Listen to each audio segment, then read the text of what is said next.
Voilà, merci. Il est là.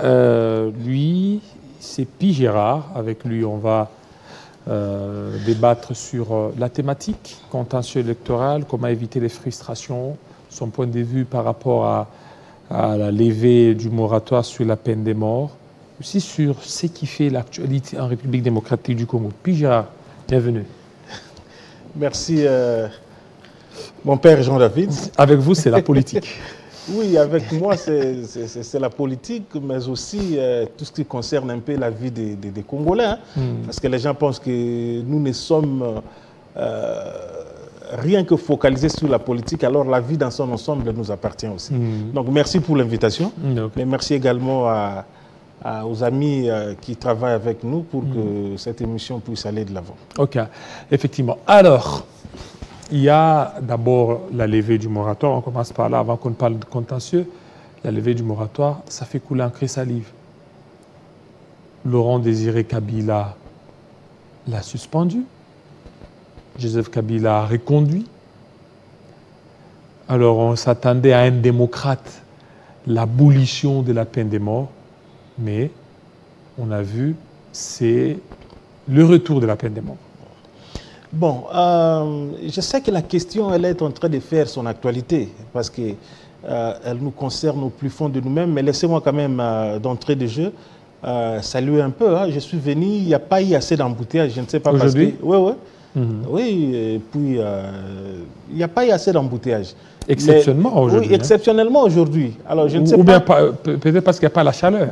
Je ne sais pas, c'est parce qu'il n'y a pas la chaleur ou les gens sont encore un peu chez eux là. Et voilà. Donc, je me pose toujours la question, lorsque vous voyez tout ce qui s'est passé ces derniers temps dans la ville de Kinshasa, surtout la question relative à tous ces embouteillages ici, qui peuvent même arriver à vous faire rater quelque chose de très important. Alors, je me pose la question, ça commence comment? Ça commence l'incompréhension des usagers de la route. Oui, l'incompréhension des usagers de la route. Même si ici, il y a la part de ceux qui conduisent, justement, qui utilisent les routes, les usagers, mais il y a la police qui est là, Jean-David. Il y a la police qui est là. Je me pose la question, cette police se fait comment? Elle fait comment? J'ai vu que le général Kilimba Limba a changé un peu les uniformes, je ne sais pas pour quelle raison, mais au moins nous devons quand même ressentir cet échange là-dessus, parce que ça s'en est de trop ces derniers temps. Il fait d'abord très chaud, et après ici, c'est prévu que les pluies vont commencer, les pluies seront encore très violentes. Alors avec tout ça, il faut chercher un peu à tout prévoir parce que ça dérange simplement, ça dérange et ça dérange. Nous n'avons que notre bouche pour parler, nous n'avons que ces micros à travers lesquels nous pouvons faire passer ces messages-là. Voyez-vous. Alors je ne sais pas si les députés nationaux, ceux qui ont été élus, sont encore dans tout ce qu'il y a en termes de chercher les membres du bureau, tout ça, les ceci, cela, tout s'est focalisé au niveau de chercher à voir qui vont faire partie du gouvernement, tout ça, ainsi de suite. Mais nous devons vivre. Nous devons vivre. Et puis, il y a des questions ici qui ne concernent pas que l'on puisse appeler les chefs de l'État, que l'on puisse appeler les premiers ministres, que l'on puisse... Non. Chacun dans sa portion de responsabilité qu'il a doit donner le meilleur de lui-même pour l'avancement de ces pays. Les gens ne doivent pas imaginer ici que ce pays va avancer parce que tel fera ses souffles. Non. Chacun doit comprendre que si moi j'ai une petite responsabilité ici, je dois donner le meilleur de moi-même pour que les choses marchent. Maintenant, je reviens à la question quand vous l'avez posée, la question de... La peine de mort. La peine de mort. Oui, c'est vrai la question, je vais rester un peu dans des termes purement très ordinaires pour que les gens me comprennent. La notion, elle est du fait juridique, c'est une notion qui est liée au droit, à la justice, et les gens doivent comprendre que depuis toujours, le monde a toujours fonctionné avec des sanctions qui sont prévues si quelqu'un commet une infraction. Il y a les différentes infractions qui ont comme conséquence la peine de mort. Alors, maintenant, depuis que le monde a essayé d'évoluer, on a constaté qu'il y a eu des gens, qu'il faut le dire, qui sont partis aujourd'hui à cause de cette sanction-là de la peine de mort, mais qui, sur le plan du fond, n'ont pas été pour quelque chose par rapport à cela. Vous connaissez comment est-ce que le monde, ces derniers temps, évolue, et surtout s'il y a un secteur qui trouble le monde assez ces derniers temps, c'est le secteur de la justice. Je parle du monde, pas seulement de la RDC. Et les spécialistes en la matière, les spécialistes en droit, ont pensé qu'il fallait aller soit au niveau de l'abolition, et soit aller au niveau de maintenir cette peine-là. C'est une pensée qui a été universellement lancée comme ça, qui ne reste pas, qui ne fait pas une question d'obligation par rapport à cet exercice que prendrait un État. Mais chez nous ici, nous faisons partie du monde. Nous faisons partie du monde, nous sommes la République démocratique du Congo, et nous avons, depuis que cette idée a été lancée, nous avons, vous l'avez dit, Mouzé avait fait quoi? Oui, il a suspendu les moratoires. Mouzé avait suspendu les moratoires. Le président Joseph Kabila a reconduit jusqu'en 2024. Jusqu'en 2018. 24? Nous sommes en 2024? Oui, jusqu'en 2018, parce que 2019, c'est le président Tshisekedi qui était déjà là. Oui, mais ça continue. Justement, ça continue. Mais je vais aller un peu en termes de différenciation du régime, qui a fait que les 5 premières années du président Tshisekedi pour son premier mandat, et on était dans cette logique-là. Mais vers la fin, au nom de principes internes, des réalités propres à nous, parce que ici, les gens...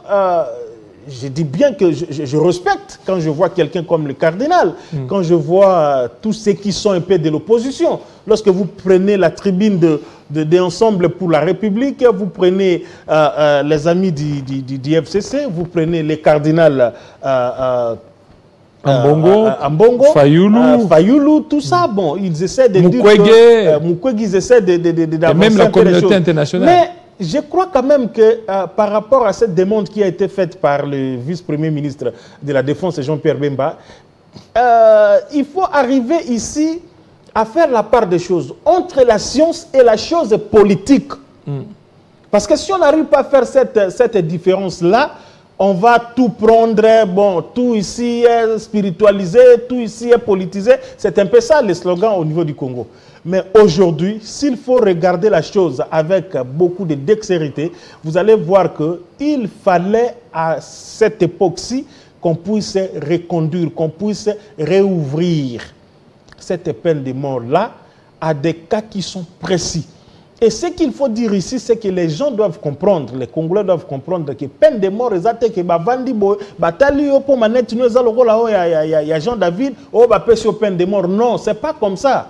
C'est pas comme ça. Ça ne se passe pas de cette manière-là. Donc, avec tout ce que nous voyons comme des traîtres, tout ce que nous voyons comme de Koulouna, voilà des gens qui... Ça prend des proportions inquiétantes à Kinshasa. Oui, mais ça prend des proportions très inquiétantes. Et ils tuent ces gens-là avec des machettes. Non, mais ils tuent. Quand ils tuent, là, on trouve que normal et tout ça. Il n'y a pas très longtemps ici, il y a du côté des Capella, là, il y a 2 semaines, je crois, on venait de tuer quelqu'un. J'ai suivi aussi à Barumbu, on venait aussi de tuer quelqu'un. Toujours des gens comme ça, normaux, qu'on appelle des Koulouna. Alors, quand eux ils tuent, ça ne pose pas de problème. Quand eux ils font des choses, ça ne pose pas de problème. Mais quand il faut que l'État, qui a la responsabilité morale de la vie des citoyens, peut prendre une telle décision, on va dire que non, parce que non. Non. Non. Je crois que, je le disais ici, que tous ceux qui prennent un peu les langages contraires, nous sommes dans un État qui est libre, où chacun est libre de mettre son idée, mais au moins restons sur ce qui nous focalise et sur ce qui nous oriente vers un avènement réel de notre pays, dans le sens de pouvoir booster le développement. Et le développement ne peut être possible ici que par des gens qui vivent et qui vivent librement. Qui vivent librement, Jean-David. Ça me fait très mal. Vous voyez des gens partir en fait pour ne pas revenir. Vous voyez les gens aller dans une cérémonie de mariage pour ne pas revenir. Vous voyez les gens aller dans tout ce qui est vespéral pour ne pas revenir parce qu'ils ont peur que de notre côté, il n'y a pas de lumière, il y a les routes qui sont ainsi de suite. Il reste là jusqu'au petit matin. Hein? Il reste là jusqu'au petit matin. Donc, aussi longtemps que nous ne prenons pas au sérieux cette question qui, du reste, dans ses origines, n'a pas des avancées qui sont d'origine congolaise, selon l'histoire de ces Koulouna-là. Et vous voyez que, aussi longtemps que l'État congolais ne va pas se mesurer de cette question-là, nous risquons de tout faire pour Alors, rien qu'est-ce qui aboutir. justifie cette histoire? On a vu que ce phénomène a pris des proportions inquiétantes. Sous les régimes de Tshisekedi. Où maintenant, on commence à voir, on commence à enregistrer des cas. Vous allez au fin fond niveau de Kisesso, il y a même un reportage là qui a fait des buzz, où vous savez que tous les habitants ont vidé leur quartier. Ces Koulouna entrent même dans des hôpitaux. Ces Koulouna ont tout fait pour que même des souciettes puissent se déménager. Et ces Koulouna, lorsqu'ils entrent dans des maisons, ils sont des 12, des 17. Il y a même un haut magistrat qui a même aussi été attaqué. Oui, du côté de... Voilà, du côté de Ngalema, voilà, Ngalema comme ça. C'est compliqué. Bon, moi je crois que il n'y a pas à amener les choses ici dans le sens de dire que... De politiser. Oui, voilà. Voilà. Heureusement, vous m'avez ravi le terme que j'ai utilisé tout au début ici pour dire que pendant le régime de Tshisekedi, non. La question de Koulouna, c'est une question qui doit être prise en premier lieu par rapport même à tout ce que nous voyons ici en termes... Bien que Et dans ces cas, vivement la peine de mort. Mais quoi de plus normal que cela? Quoi de plus normal que cela? Parce qu'ils ont surtout essayé. Dans le contexte de la psychologie africaine. Ils ont essayé au niveau de Kanyama KCC, au niveau de la prison. C'est comme si ça les renforce encore. Oui, c'est comme si ça les renforce. Parce que le problème, c'est que nous ne disons pas des choses qui sortent comme ça de notre bouche. Nous vivons dans cette ville de Kinshasa. Nous voyons de jeunes gens qui celui-ci azalaki Koulouna akeba kangi asili sa zongi, il continue et puis ayeba ni penza que non maître soki Zimagola, maître soki Zumbura, maître soki Boyeme, il est là. Et aujourd'hui ça s'opère même en pleine journée. En pleine journée comme ça, les gens, les terrasses là où les gens... Donc c'est une situation qui doit trouver une solution. Et cette solution, c'est par exemple la peine de mort. Moi, par exemple, ce qui m'étonne, c'est quand je vois cette façon de dire les choses, que non, on les avait arrêtés, il n'y avait rien, c'est pourquoi on les a laissés. Les Koulouna, ce qu'ils font ici à Kinshasa, c'est tout le monde qui sait, qui voit que non, ça s'est fait. Nous marchons. Nous sommes avec cette population. Nous la voyons. Nous avons été dans la campagne électorale ici. Nous sommes avec ces jeunes gens-là. Et quand vous les écoutez, quand vous cherchez un peu la cause, même si on va parler de tout ce qui revient à l'État aujourd'hui, la cause, elle est d'abord familiale. Elle est d'abord familiale. Vous et moi, je pense que moi, mon premier fils a plus de 18 ans maintenant. Et je crois que c'est de la manière dont je peux lui faire montrer les choses, comment il peut se comporter, comment il peut marcher, comment il peut prendre en sérieux sa vie, qu'il saura voir ici c'est le mal, ici c'est le bien. Parce que quand vous regardez ces gens-là, nous avons des gens qui ont plus de 35 ans, 40 ans, même plus de 40 ans, qui sont dans ces histoires-là. Mais qu'est-ce qui leur pousse à faire tout cela? Je vous dis, ils ne sont pas des fous, ce sont des Congolais, des Kinois normaux, ceux qui les entretiennent aussi, même s'ils sont en train de faire tout ce qu'ils font là, ils sont des Congolais qui peuvent avoir... C'est que le général... Kilimbalimba. Non, pas Kilimbalimba, c'est lui qui était avant Kilimbalimba. Kassongo. Non, pas Kassongo, c'est lui qui était avant Kassongo. C'est qui... Esprit des morts. Esprit des morts, oui. Comment il s'appelle? Kanyama. Ah, général Kanyama. La fameuse opération qu'il a conduite... Likofi. Hein? Likofi. Voilà. Nous avons vu comment est-ce que les Kinois ici, les jeunes Kinois... Ils ont eu peur. ils ont changé d'eux-mêmes. Et comme si on a toujours souhaité notre mort à travers l'univers, à travers le monde, comment il s'appelle? Non, c'est celui qui est... Kanyama a été sanctionné. Je ne sais pas si ces sanctions continuent à être là. Voyez-vous. À un moment donné, de la nature de l'homme, l'homme a toujours voulu ce qui vient un peu en pression vers lui. Et vous allez voir que ces histoires ici se sont calmées. Nous sommes venus ici en 97. Nous étions ici tous à Kinshasa, nous étions encore des plus jeunes que maintenant. Mais tout est parti de rien du tout.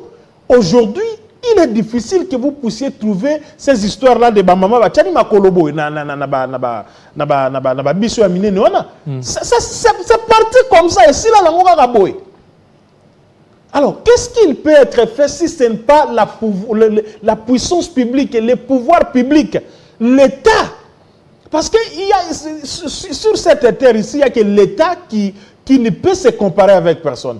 Parce que plus nous laissons comme ça, mon cher ami, nous avons des gens tels que je suis en train de dire là, il y a des gens qui sont en train de verser leurs larmes. Parce qu'ils ont perdu soit une grand-mère, ils ont perdu un grand-père, ils ont perdu un frère, ils ont perdu une cousine, ils ont perdu une nièce à cause de ces histoires ici. Et des fois par des personnes qui étaient plus innocentes, rien du tout. Alors, l'État doit être l'État. L'État, il faut à l'État, papa. Il y a même un téléspectateur, Trésor Kakwata. Jean-David dit à votre invité, M. Pigérard, est-ce que c'est en reconduisant cette peine de mort que tout ce que nous vivons comme crime ou insécurité va finir? Pour moi, je pense que seul, c'est l'État qui est responsable, l'État qui ne fait pas bien son travail. Ça, c'est à partir de Lumbashi. Non, je suis en train de... Trésor Kakwata. Oui. Oui, Kakwata. Oui, Trésor... oui, vous allez continuer aussi. Arsène Mbumba, Kassai Central. Les Koulouna sont relâchés, la plupart opèrent en connivence avec certaines autorités judiciaires et politiques qui plaident pour qu'ils soient arrêtés puis relâchés après. Ça, c'est Arsène qui nous suit à partir... Oui, Arsène et Trésor, je les salue là où ils sont, au Kassai et puis à Lubumbashi. Mais écoutez, ils ont raison dans ce qu'ils sont en train de dire quelque part. Parce qu'il est clairement prouvé ici qu'il y a des gens qui ont des responsabilités, mais qui pensent qu'au nom de ces responsabilités, tout leur est permis. Voyez-vous? Alors, nous avons des députés, des sénateurs, des chefs de partis politiques, des gens comme ça qui ont avec eux ces jeunes gens qu'ils utilisent dans ces genres de finalités. Alors, qu'est-ce qu'il faut? Qu'est-ce qu'il faut? C'est vrai que c'est l'État qui doit tout faire. C'est vrai que c'est l'État qui doit comprendre qu'il n'y a que l'État qui peut donner solution à cette question ici qui ne nous fait pas dormir. Qui ne nous fait pas dormir. Mais dans tout cela, les deux amis doivent comprendre que ce même l'État évolue avec...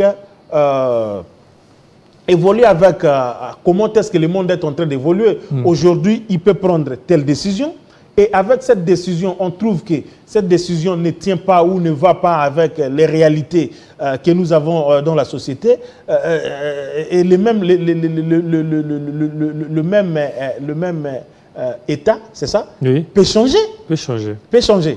Alors, maintenant, on parle maintenant des frustrations au niveau de la Cour constitutionnelle. Au niveau de la Cour constitutionnelle, UDPS a glané beaucoup de sièges, une centaine. Une centaine. On a vu Sebati qui en perd, Vital Kamere qui se repositionne. Ça crée des frustrations. Mais écoutez, vous savez, j'étais avec...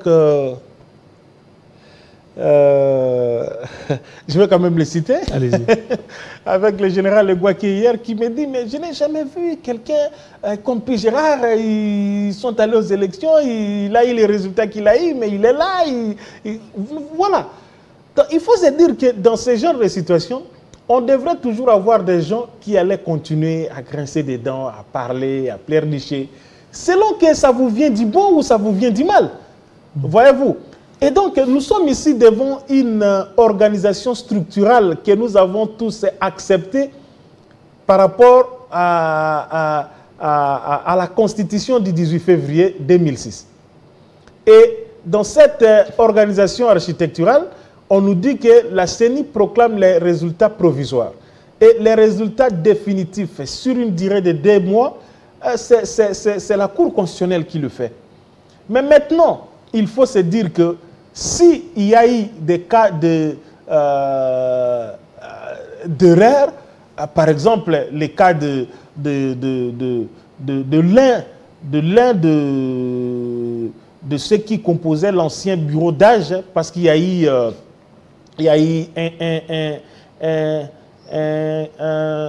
un fils du professeur Bahati, qui a été... Serge Bahati, qui a été invalidé. Mais on se pose quand même des questions. Le fils aussi de Age Matembo qui a été invalidé. Oui. C'est comme si c'est les règlements des comptes. Non, ce n'est pas les fils qui sont dire que les règlements des comptes, dire que les règlements des comptes, je ne suis pas très d'accord avec ça.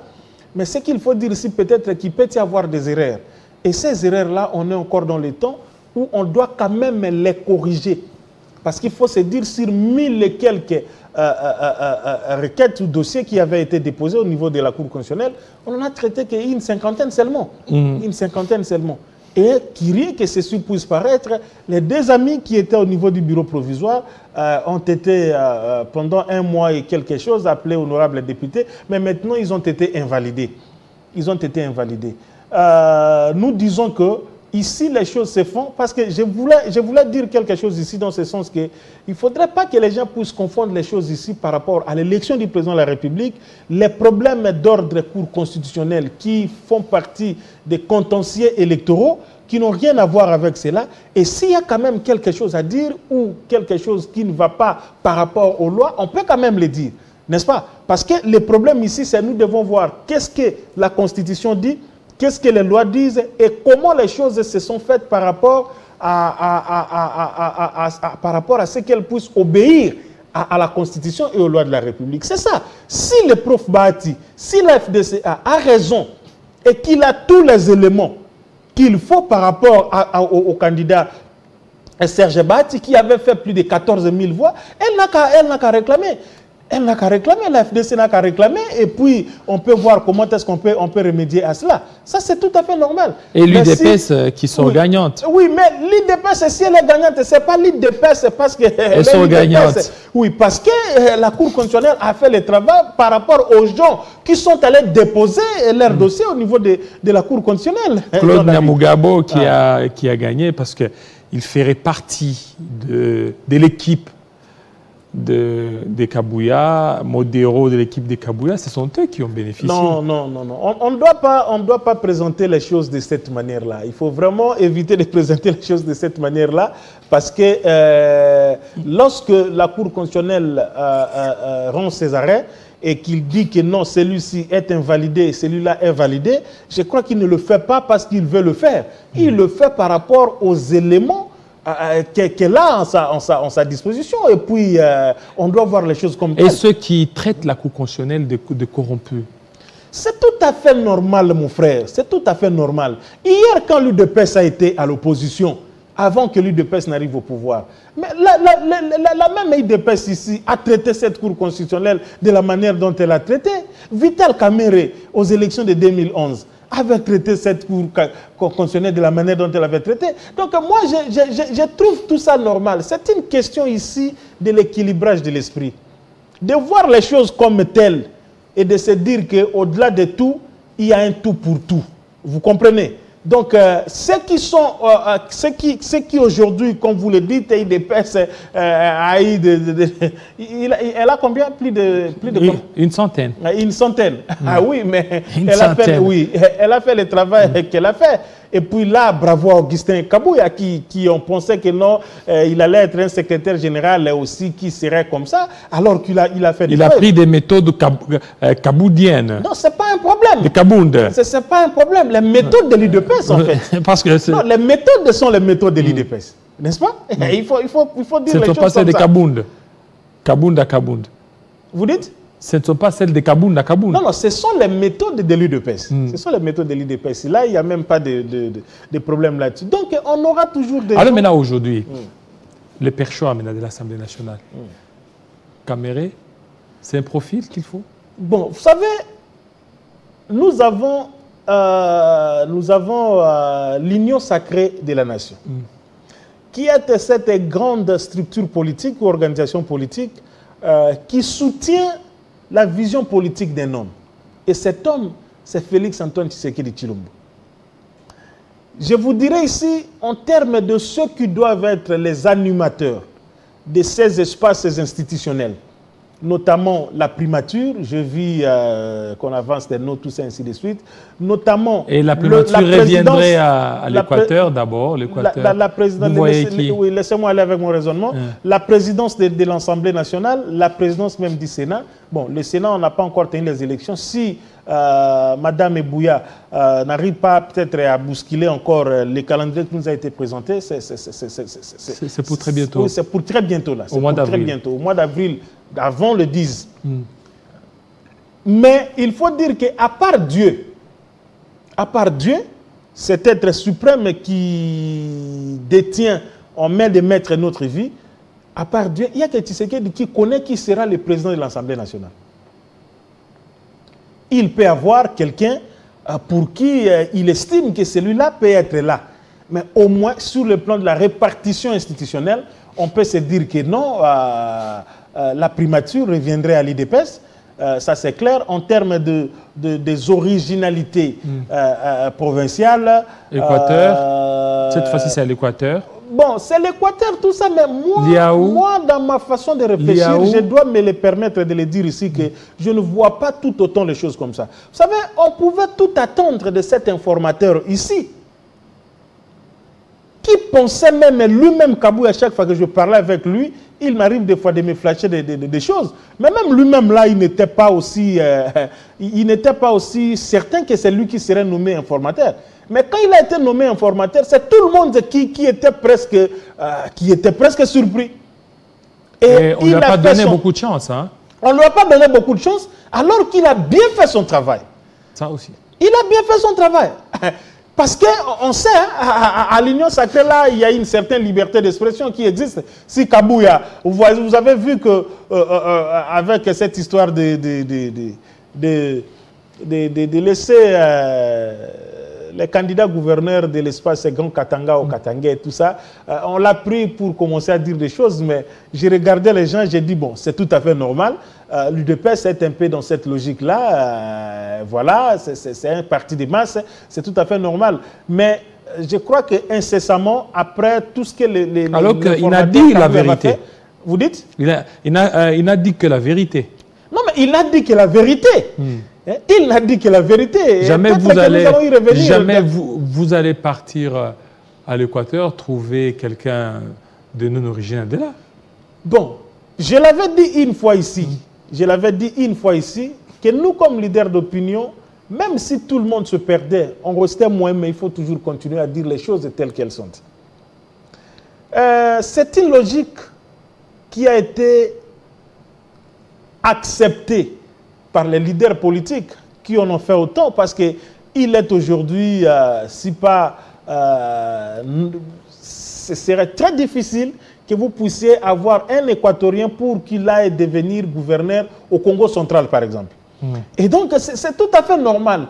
Et le président de la République, l'UDPS, comme ce premier parti de l'Union sacrée, doit avoir des partenaires, des répondants partout. Ils doivent être partout et cela ne pouvait même pas créer un problème de la manière dont on a vu les gens dire les choses là-bas. Vous savez, les gens comme les Augustins là, quand ils réfléchissent, quand ils parlent des choses, rassurez-vous qu'ils ont eu tout le temps. Ils ont eu tout le temps de regarder, de revoir, de comprendre, de chercher à dire des choses qui tiennent debout. Mais bon, vous savez, on est dans une société qui est un peu tout ça, et puis on accepte certaines choses telles que alors, ça maintenant, Caméré, pour terminer, Caméré à l'Assemblée nationale. Ah, pour terminer déjà? Oui. Oh, mais comment ça? On a fait déjà au-delà. On a fait combien de minutes? Au-delà de 30 minutes. Oh là là. C'est 10h40 déjà. Voilà. On a commencé à dire juste... vous voyez que vous avez beaucoup parlé. Vous avez m'oublié. C'est déjà 40 minutes. 40 minutes. Ouais. Alors, Vital Kamerhe? Pour la présidence de l'Assemblée? Oui. Non, mais non, moi, je ne trouve aucun problème. Vital Kamerhe a été déjà président de l'Assemblée nationale ici. Nous savons quel en a été son bilan là-dessus. Sur le plan de diriger, tout ça, ça ne pose pas de problème, à moins que l'on tienne contre d'autres aspects des choses. Bahati Lukwebo vient d'être président du Sénat. Et vous voyez, un professeur Bahati il sera incapable d'être président de l'Assemblée nationale. Et pour cette Assemblée nationale, il a déjà été questeur de cette Assemblée nationale. Et donc, avec tous ces gens-là, le président Bosso, il vient d'être président de l'Assemblée, il est président du bureau. Donc, ce sont des gens qui... Mais c'est un vieux avec Mbosso. Est-ce que vous voulez que Mbosso continue? Parce qu'on a senti une certaine léthargie au niveau de l'Assemblée nationale. Bon, moi, en ce qui me concerne personnellement, ce que je dis ici n'engage que moi comme citoyen congolais.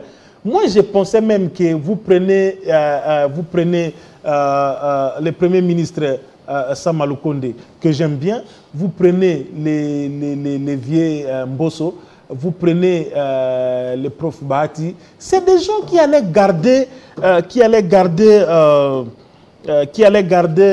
toutes leurs forces politiques, n'est-ce pas? Mais tout en restant tout simplement parlementaire, sénateur ou député national. Mais les gens pour qui, président, avant de tout faire, il ne passerait que par un pour essayer un peu d'avoir certaines concertations ou consultations, tout ça. Vous voyez un peu. Parce que là, c'est tout le monde. Parce que si vous regardez l'actuel gouvernement, le président a demandé qu'il puisse expédier les affaires courantes, à les entendre parler. Ils sont très médiatiques ces derniers temps, les différents membres du gouvernement, tout ça, ainsi de suite. Ils veulent tous revenir là et conduire les choses. Même ceux qui ont échoué. Ils veulent revenir. Ils veulent revenir. Mais on se demande, nous sommes où là? C'est parce que le président a été réélu pour un deuxième mandat. Vous voyez les gouverneurs vouloir, tous les gouverneurs sont des candidats. Les ministres veulent tout revenir.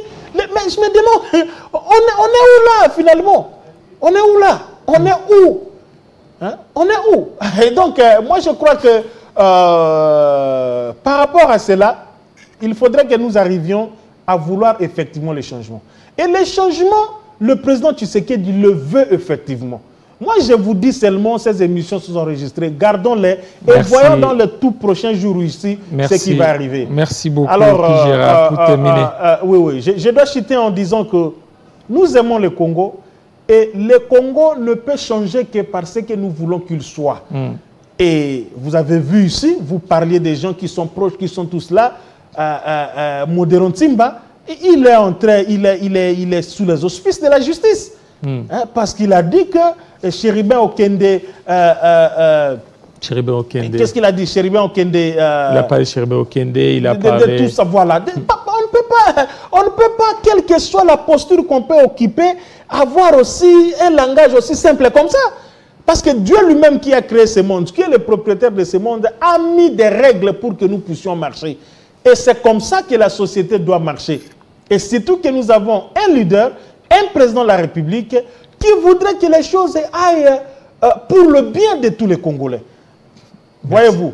Et donc, nous restons là, nous croyons que Dieu va nous aider. Il va certainement nous aider, en commençant par le président de la République, par tous les chefs des futurs chefs des institutions, par tous les Congolais, pour que nous puissions vivre la paix et le bonheur pour ces pays que Dieu nous a donnés. Merci beaucoup, la paix et le bonheur. Vous êtes très nombreux en train de nous suivre, M. Trésor Kakwata, M. Edouard Kabunda Walesa. Edouard Kabunda Walesa, merci beaucoup. Tu nous suis, vous êtes très nombreux. Il y a beaucoup de messages, je ne saurais pas quand même tous les lire. Ne m'en tenez pas à rigueur. Ça n'est fini. Oui, je salue le pasteur Nting. Hein? Voilà, Nting. Nting Pouloulou. Quel Nting? Je salue le pasteur Nting. Ah, voilà, pasteur Nting, on vous salue. Merci, fidèles téléspectateurs. Ça n'est fini. Restez branchés sur Télé 50. La grande édition, c'est à 13h. Et avant 11h, ça sera les éditions en langue nationale. Portez-vous très bien. À très bientôt.